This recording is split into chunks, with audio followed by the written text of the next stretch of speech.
Thanks, Joel. So my name is Karrnnel Sawitsky. I am the current executive director for Folk Music Canada. And before we kind of get going on anything here, I just wanted to make everyone aware that I'm here in Toronto. I acknowledge that we are on the traditional territory of many nations, including the Mississauga of the Credit, the Anishinaabeg, the Chippewa, the Haudenosaunee, and the Wendat peoples, and is now home to many First Nations, Inuit, and Métis peoples. So today I've just got a little presentation that I'm going to share my screen with right now, going through a few different things. Here we go. So again, my name is Karrnnel Sawitsky with Folk Music Canada, and this presentation is going to roughly be about, at the end of the day, what can we do for you? We're going to talk about three specific things. So a really brief history about Folk Music Canada, where it started, what it kind of went through in the middle portion, and then where we're at now. We'll talk about the latest project we did through this pandemic, the 2021 International Collaboration Recording Export Project. And then lastly, just kind of touch on where do we go from here, along the idea of what can we do for the community, what can we do for the artists, the industry, to not only help, but also make it stronger. So the first section, Folk Music Canada, was founded in 2000. Now it started basically with a group of people who acknowledged that there was a need for basically a national organization for the folk sector in Canada. It actually started as Folk Alliance Canada, and was like that for nearly a decade. When Folk Alliance Canada started, there was limited admin capacity. It was kind of a working board as far as I understand it. And they delivered various networking and showcase events throughout Canada, and also obviously a close tie with Folk Alliance. And they did actually organize two national conferences in Halifax in 2004 and Vancouver in 2005. Now, with that limited kind of admin capacity and no paid staff, it just took a toll on the organization. So after 2006, the organization scaled back its activity, and it kind of sat in a kind of waiting zone for a portion. And then in 2009, with kind of a reinvigorated board, the organization changed its name to Folk Music Canada. It did maintain that strong relationship with Folk Alliance International, but just again rebranded to focus on the Canadian aspect, secured more funding resources, and it actually hired its first executive director, focusing on development and its membership. Along with that, it was actually it got its designation as a National Arts Service Organization with Canada Council for the Arts, which again allowed it to get more funding and operational funding from a national perspective. And from there, a 2012 strategic plan was developed, and a lot of the focus was starting to be on export initiatives. And then that continued through 2015 through 2018. Some more funding opportunities were developed with GOA, which is now Can Export. In addition, Folk Music Canada delivered, I believe, 2 Folk North boutique export showcases, standalone events, and then have since partnered with organizations, including Folk Music Ontario and Folk Alliance International, on some export activities. So from 2017 to 2019, there was some key staffing transitions. The longtime executive director left, and from there was an extensive recruitment effort to get a new executive director. And that executive director, unfortunately, gave their resignation early on in the process, which led to a temporary executive director to be in place.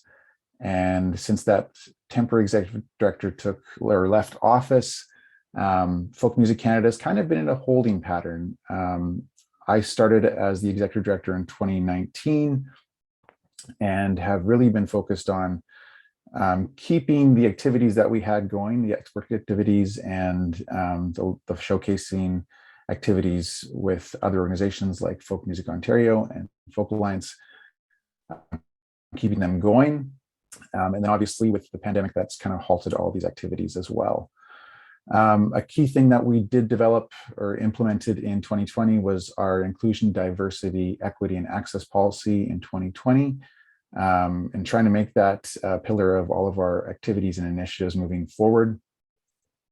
In addition, there's been a process since 2019 of the potential merger with Folk Music Ontario for growing one organization from both of these organizations that would better suit the overall folk sector in Canada from coast to coast to coast. And just on the note of what Folk Music Canada kind of has tried to do, it's our goal in the long term is to bring together both the artists and the industry as a community, not only to make it strong within our borders, but also to make it strong around the world. So that's a really brief history. I'm missing a lot of information there, obviously. But that just kind of gives a little background of where we came from as an organization. So is there any questions to that point? Just stop the share. There's no questions. Further to that, friends, please do toss any questions you might have in the chat throughout the presentation. Karrnnel will take a look, and we can also have a Q&A at the end as well. Yeah, for sure. Okay, so there's nothing right now. I'll keep going with the presentation.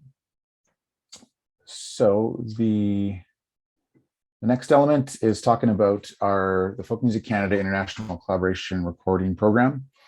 It's a mouthful. It's not the easiest thing to say. Oh, I think there is potentially one question here. Let's just go to that right now. How does one become an FMC member? So you can sign up online. There's a membership form on our website, folkmusiccanada.org. That would be the easiest way. And hopefully that answers that question. Okay, so with the International Collaboration Recording Project, there was a couple things with this project. So first off, we as an organization, Folk Music Canada gets funding for export initiatives. So obviously with the pandemic hitting, international travel, both leaving Canada and coming in, export and import of delegates was not an option. So this project was a dream child of trying to find export initiatives during the pandemic. So basically the project entailed selecting Canadian artists that were export ready, artists or bands, and they were partnered with international artists for the purpose to write and record a song. So they would do that remotely. And the international artists were from Australia and the Nordic region, and that was based off of certain geographical sectors that we focus on within our export funding. And for this particular year, we focused on Australia and the Nordic region.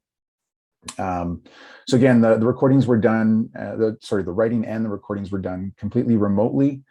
And the goal was obviously to encourage export of these Canadian folk artists and obviously Canadian folk music in general.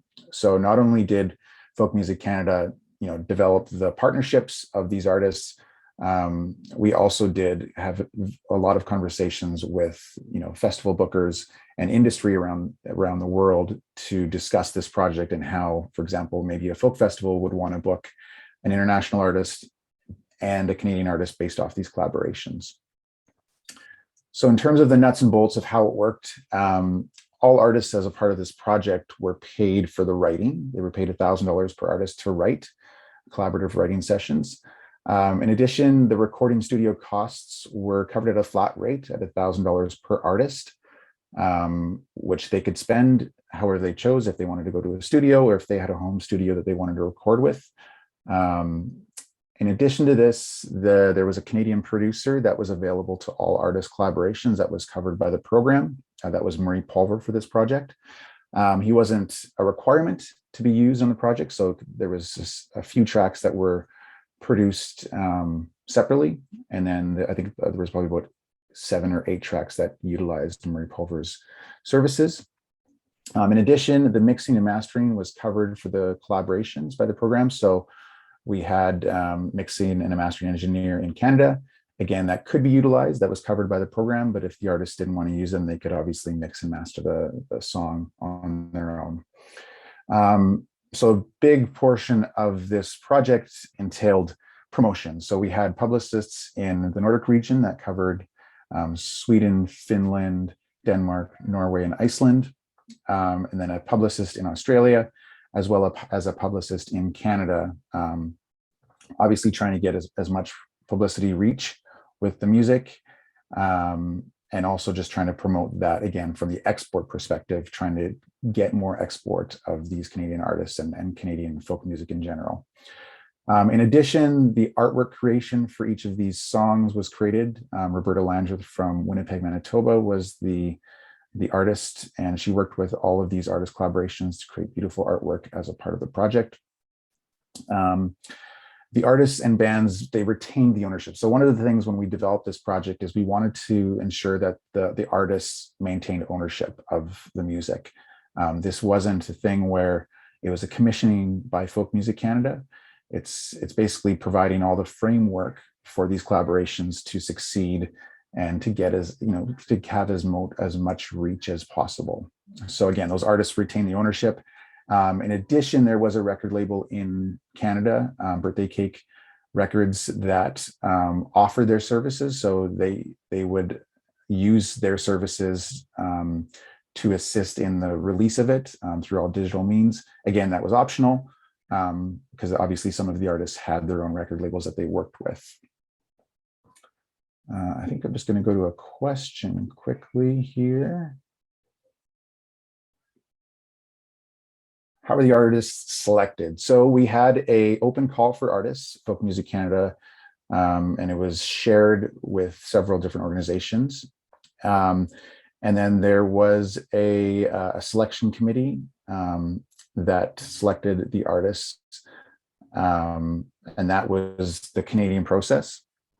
And then in terms of the international process, utilizing different correspondence with industry from Australia and the Nordic region, in addition to artist suggestions, if they actually had any previous, relationships or working relationships with artists from those regions, they were allowed to obviously suggest those artists, and then those artist pairings were selected at that point.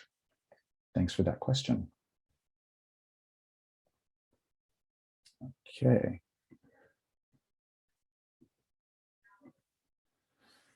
So continuing on with the project here, I'm going to go through just the artists that were selected that worked together and created their music. So in no particular order, the first Canadian artist that we're going to talk about is the Aerialists from BC, a wonderful instrumental band from BC, and they were paired with Langbacka and Badagard from Sweden.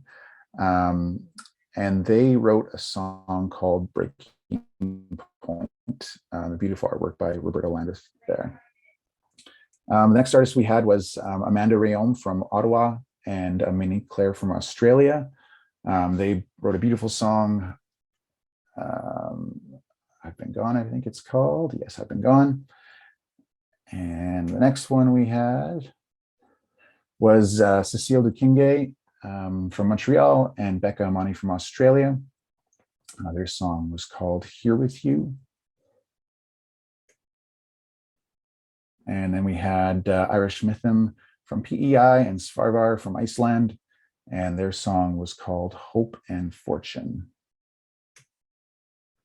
Next we had Jen Grant from Nova Scotia and Ashbel and Sarah Tinley from Australia. They wrote a beautiful song called Sons and Daughters. We had Leith Ross from Toronto and Ida Vents from Denmark, and they together wrote a song called Dust.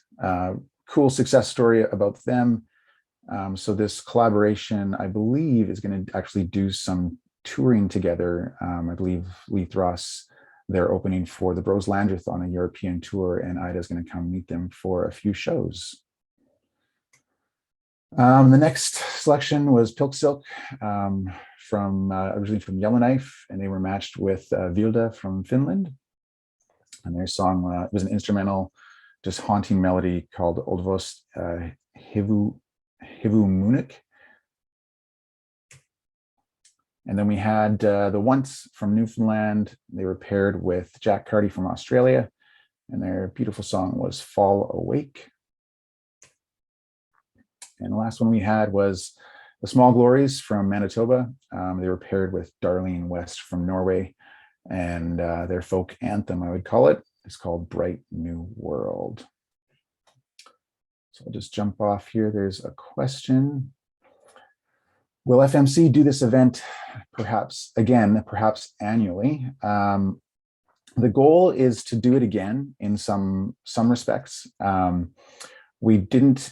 We're not going to do it for this next fiscal year. I think we're evaluating whether to, move forward with a similar export style event or export project like this, or possibly moving it into almost a similar vein, but in terms of connecting the different industry and artists in Canada, doing something similar. Do you have any measurable outcomes for the program? Will the program be continued? So yeah, I'm going to go to that in terms of the measurable outcomes on the next slide here. And I kind of just answered, will the program be continued? We will continue this style of program with our main export funder in the future. It's just in terms of, again, which way, if we're going to focus on the FMC export internationally, or try and do something similar within Canada, obviously during the pandemic right now.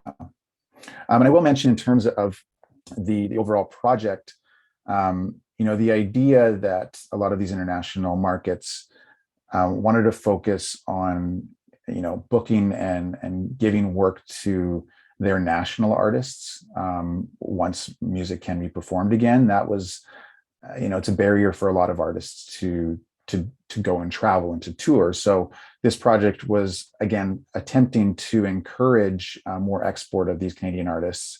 In addition, obviously, those artists from international markets would have the opportunity to come to Canada and be booked with festivals in Canada. And we did have conversations with different events and festivals in Canada about that exact thing. And is this something that should be paired with Global Music Match? We've had a conversation about the similarities about Global Music Match. I would say it didn't really progress to an idea of pairing it exactly with Music Match. And I think part of it is because our project was trying to give the resources to the artists to create something, obviously create the music and really promote that music internationally and within Canada for the export purpose. So in terms of answering that question of what were the results of the program, so I'm just going to exit out of there. When we go to results, so I'm just going to share the link here, and I'll actually copy that link and paste it in the chat here in a second for you can listen to the music. But in terms of the Canadian PR team, we actually had a lot of success in mainstream media. There was a segment on CTV Morning Live, several national and regional news outlets, obviously print and TV. So the Canadian PR team, they reported total potential impressions of just over 18 million. In terms of the Australian and Nordic region markets, very successful in terms of, again, that the media response and the sharing of the music. In terms of the exact export metrics, obviously with the pandemic not stopping, it's impossible right now to measure that long-term effect of, are these Canadian artists getting work as a result of this project? But those conversations that were had at the start of the project with not only the festival directors and the festival bookers in international markets, but also just in terms of the industry in those international markets. This will encourage, these artists to tour in these markets, in addition to performing these collaborations on live stages in those markets as well. I'm just going to copy that link for the music so you can share it.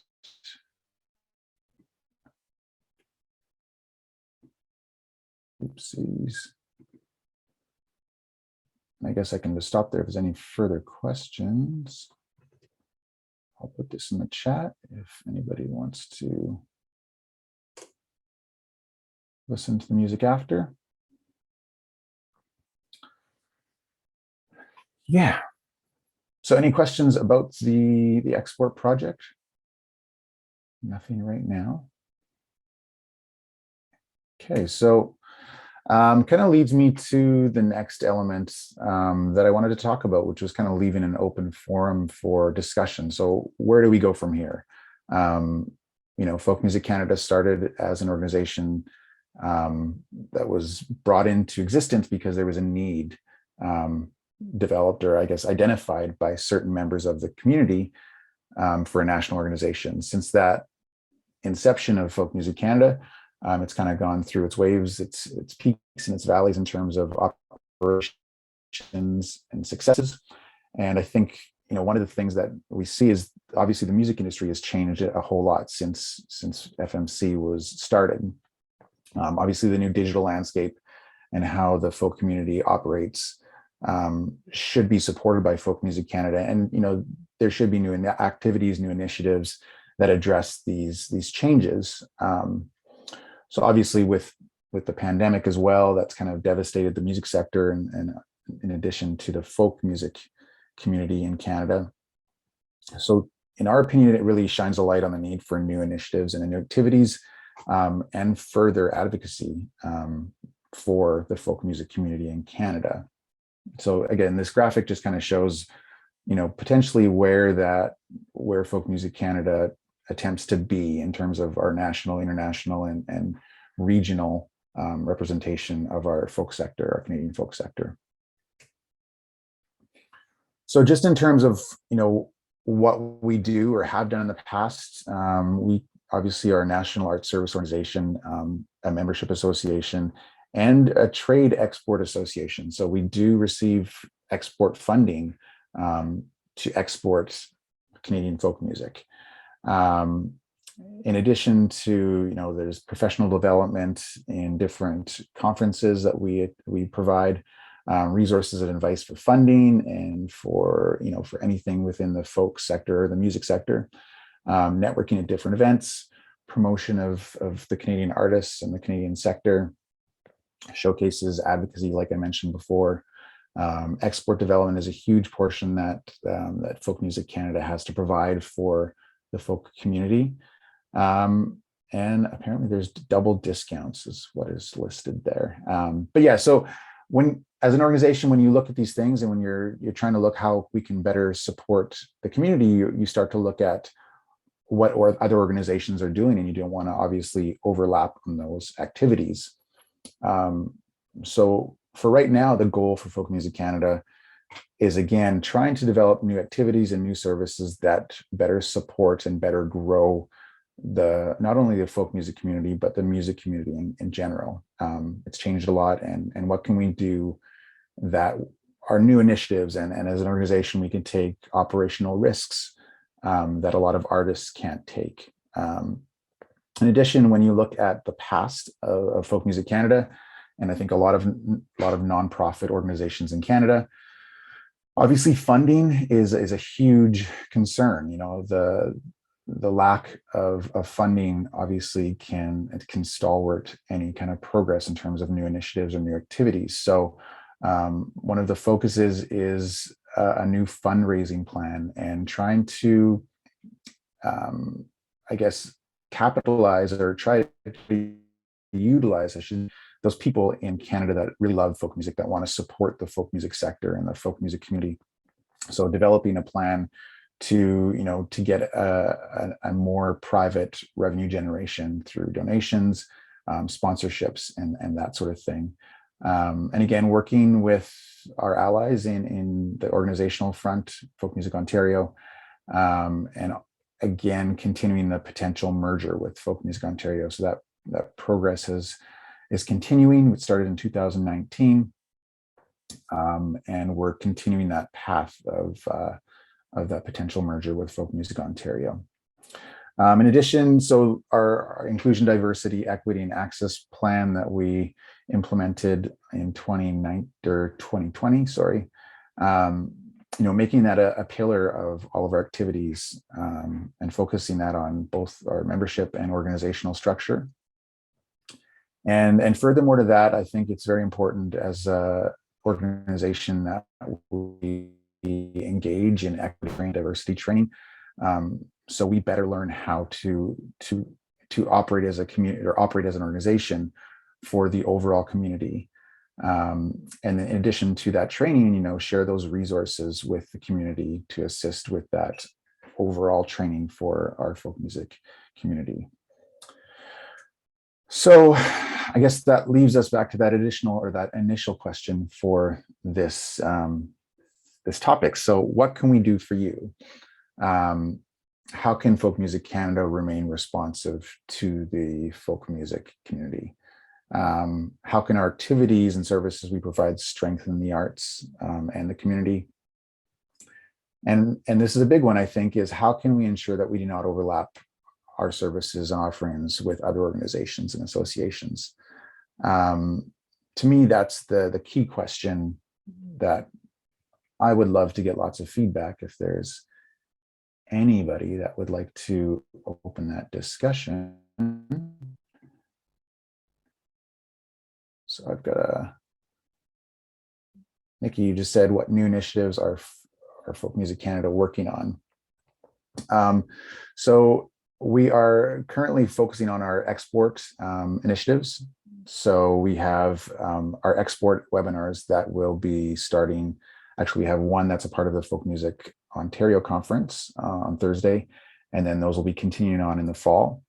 So the new initiative that we're going to be working on this fall is it's based on the digital kind of showcase model, but specific for a region. So we're focusing on the South American region, and we're developing a digital platform that is not like a showcase event, but rather a platform for Canadian artists to present their showcase and their art to buyers and industry in the South American region, the South American sector, again, to encourage export of these artists to that region. So kind of breaking that barrier of those cold calls or those cold emails for Canadian artists to industry folks in that South American region.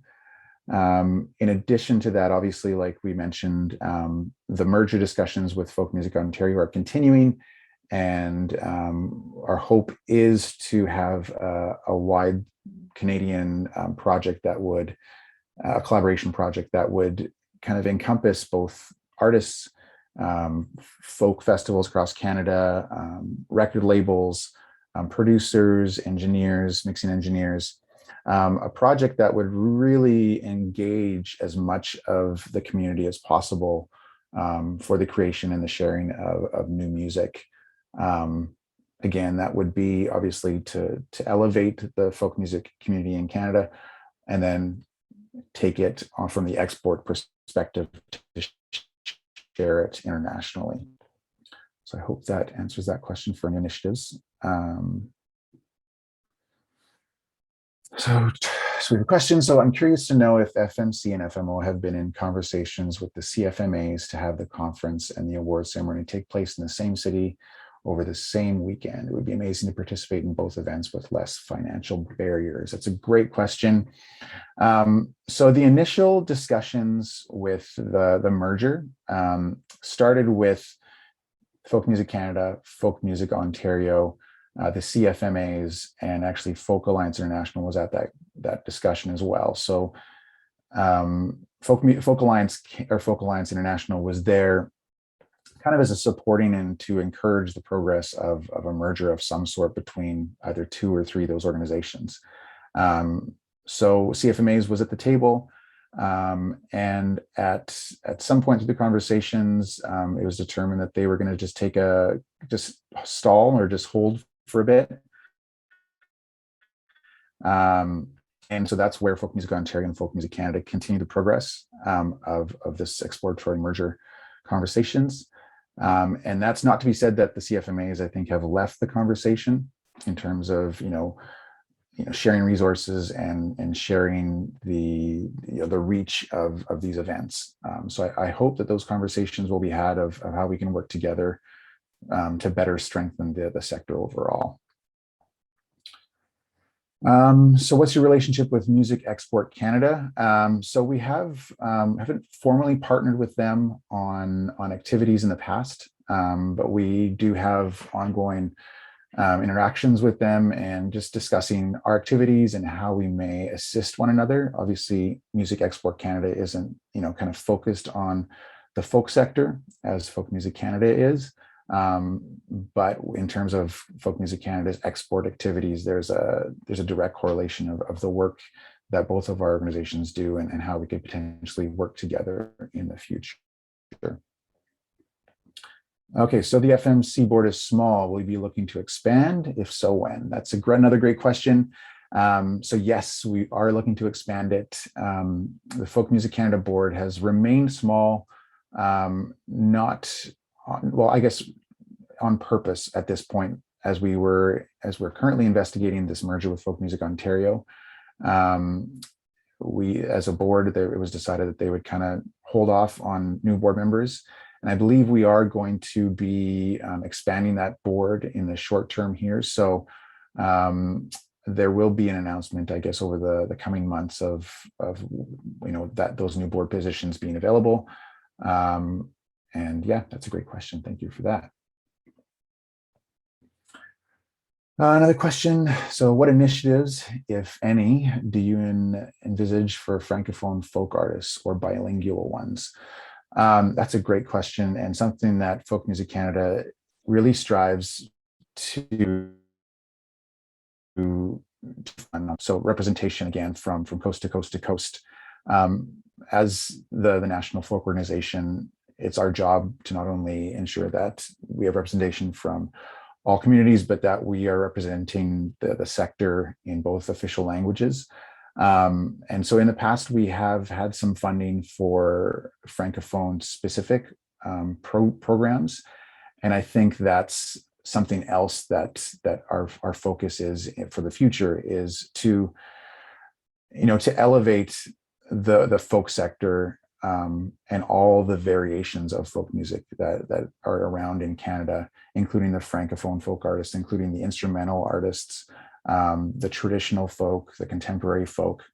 And I think one of the cool success stories from the international recording export program that we had, so Cecile Dukinge, her song that she wrote with Becca Amani, there was an element of there's French, English kind of back and forth in the verses of the song.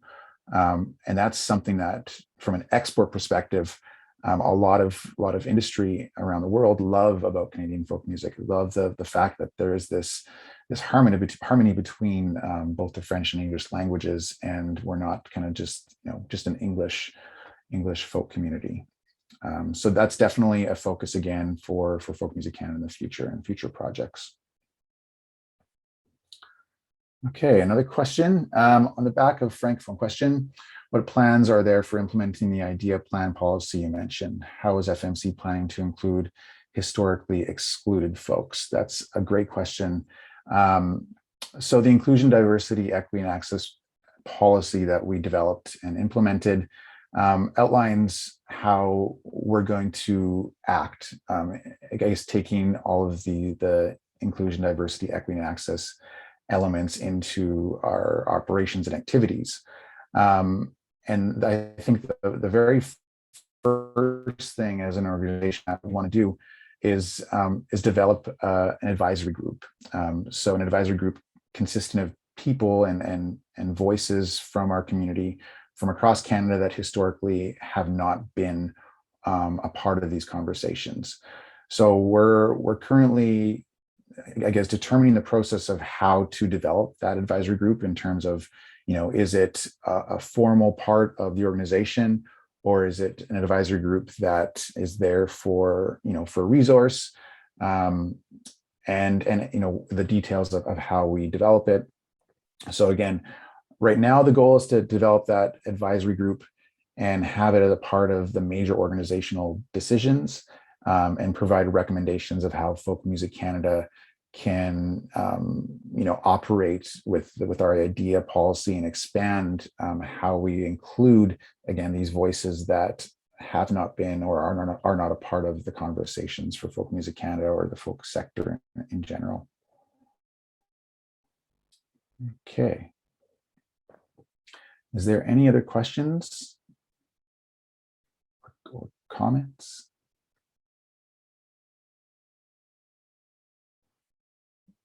So yeah, I think if for anybody who just joined, kind of what we're talking about is just Folk Music Canada and what we can do for you. So our goal over the short term here is really to obviously open the dialogue across Canada and find ways to, open dialogue of conversations of what new activities would the sector like, would the folk community potentially like, frustrations about all the different organizations and the membership fees that artists have to pay.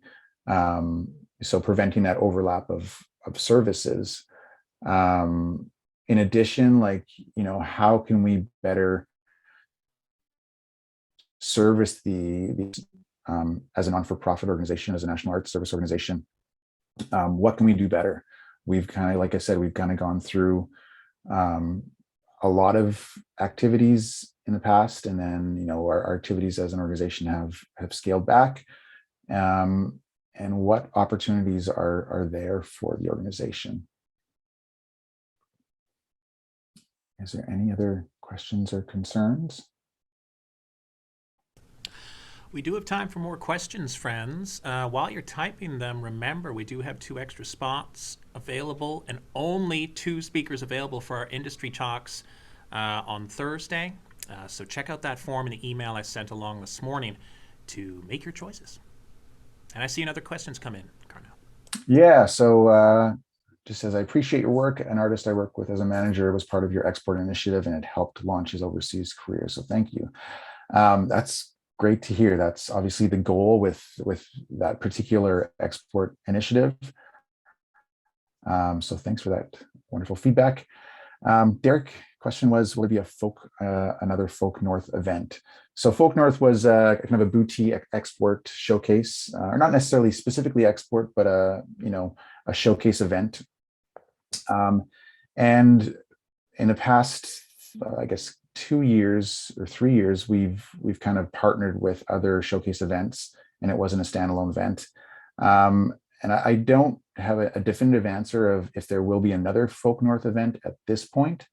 But I do know as an organization, the goal is to really represent the country. So have that national conference. And that conversation, obviously, it kind of goes in conjunction with the potential merger with Folk Music Ontario. So yeah, I think, there will be another national event, whether it's Folk North or something under a different banner. Will there be digitally distributed cupcakes after the webinar? You know what? If my 2.5 or 3.5-year-old was here, he would have a cupcake for everybody, and he would eat them all. But Joel, I don't know if you bought digital cupcakes. Yeah, that must have not made it into our budget line item this year for the event. Whatever digital cupcakes are, but thanks for the suggestion, Sammy.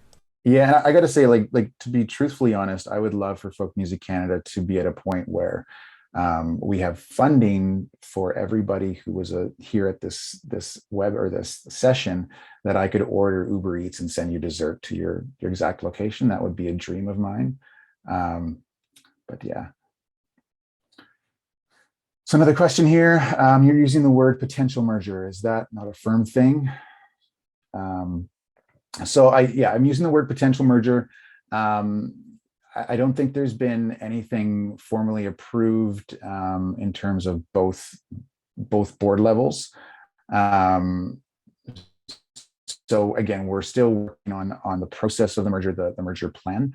From our perspective, we're very excited, and I know the leaderships of both organizations are very excited to join forces and to really elevate what each organization can do separately into one big organization, and not necessarily big organization, but just one organization that creates a more streamlined platform for the folk music sector. So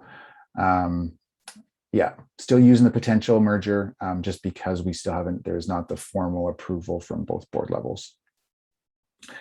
And I'll DM my address for the Uber Eats. Yeah, hopefully next year we can get that funding to do that. That would be amazing. Or hopefully we're in person next year. So another question. So we hope to see FMC at the Folk Alliance conference this year. Thank you for this informative webinar. Thank you so much, Tressa.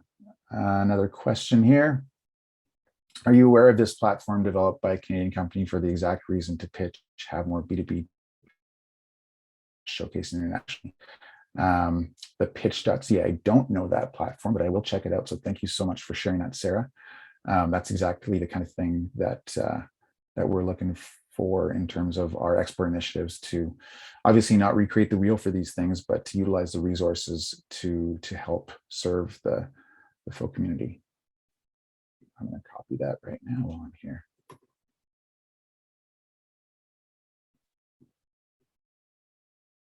Oh, and you can send me their contact info. Thank you so much, Sarah.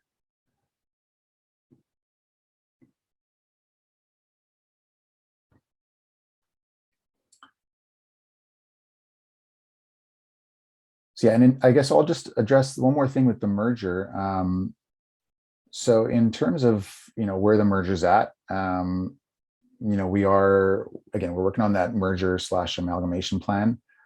And the goal really is to start the work, to start the progress, or the process, I should say, of merging, which is a very layered approach. And there's lots of, there's the due diligence side for both organizations, and there's also just the legal framework side of the merger. So we're just kind of in the process of developing those plans to best move forward and start that action of merging. And I think once both boards have formally approved that merger and the plan moving forward, and that's when more correspondence with the membership for both organizations will continue. And then at that point, there'll be more feedback mechanisms for membership, and implementing that advisory committee for decisions for the merge organization moving forward. Okay, so yeah, just shared that pitch.ca, which I'm excited to check out. And I think as you mentioned there's lots of digital resources available now for booking and tools developed during COVID.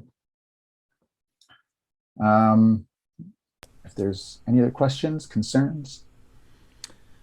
There is about 15 minutes left, friends, so there is time to ask Karrnnel anything your heart desires. I noticed that some of you have used that form I sent along in the email this morning. Thank you so much. If you want a spot, you're going to have to do it soon, because it is first come, first served. But we'll hold on here for another couple minutes anyway, Karrnnel, in case anyone has some extra questions for you. Sounds good.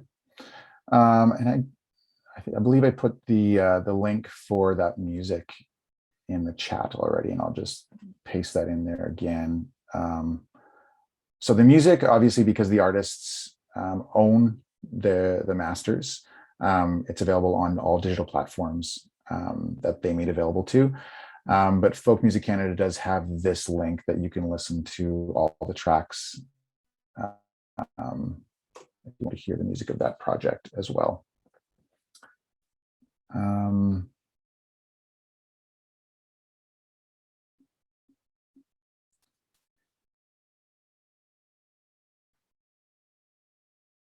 If there's anything else I want to talk about for that export project, I guess one of the key things I didn't really touch on in detail was how throughout this process, this project was a new initiative. It was a different export activity for Folk Music Canada and our export funders. So one of the key things we wanted to do was note our lessons learned, the successes, the failures, the things that maybe could have gone better, and things that, opportunities that we have seen that could assist in delivering of new initiatives for Folk Music Canada. And I think one of the key things that stood out was in a project like this, in just providing as much of the framework to support the creation. So taking out all of the little decision making for the artist in terms of like, who am I going to get to do the artwork? Do I have to hire a publicist? And taking out all of those little decisions and saying all of that is packaged. It's a part of this project. It's taken care of. It's there, and then allowing the artist just to focus on the creation and the collaborative creation with those artists. So I think that was a big success. In terms of a key thing that we probably could have done better, and I think this is partly due to the COVID pandemic, but obviously is just trying to engage those festivals and those folk festivals around Canada and those international markets to book these collaborations. And we did have certain artistic directors, specifically in Australia, say they're ready to book these artists to come and do these collaborations live, but obviously those festivals were postponed, and so everything's kind of in a holding pattern right now.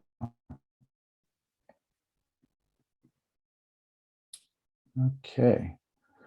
One more question. Could you clarify your focus? Is it for festivals, artists, performance, recording? I find this still a little confusing. I see FMO as an org for festivals and FMC as multiple stakeholders. Moving forward, who will be your members? What vision? Yeah, that's a great question. So I think, historically, Folk Music Ontario started as a festival kind of focused organization, and has kind of moved obviously to that default national conference for the folk sector. And they focus on obviously artists and festivals and the industry. And they've kind of, in terms of the organization, as far as I understand it, are a national, or support the national folk community, but obviously are still centered in Ontario and do focus in Ontario. So for Folk Music Canada, obviously we want to support the whole community as a whole. So not only in membership, but also in representation on the board. And so in terms of our focus, I think it is for that collaboration, that intersection of the artists, the managers, and the industry, so that we wouldn't just be a membership that is focused on artists, or just managers, or just record labels, or just producers. Our goal is to really be that membership base that has everything involved, so we could assist in the collaboration and the conversation between those different people. I hope that answers the question, Nat. It has been many years since FMO, this OCFF, has had an individual, organizational, and festival level membership. So I believe. Actually, I can talk to that, Sure. Karrnnel. I'm not sure what year we implemented it, but we definitely do have individual, organizational, and festival levels of membership, and I can include a link. Oh, there it is. Thank you, Derek. Thank you so much. Yeah, so you can find out information on all 3 levels of membership there. And we encourage you to do so. And I'll just say in terms of the potential merger moving forward, that is a key conversation that's being had of the membership and how the membership structure will kind of develop. Because again, we don't want to be a burden to the artists and the developing artists to be a member of an organization. So another question. Hi from Aaron Community Radio and the Canadian Roots Radio Show. Just some great feedback there. So thanks for that, Phil and Kat.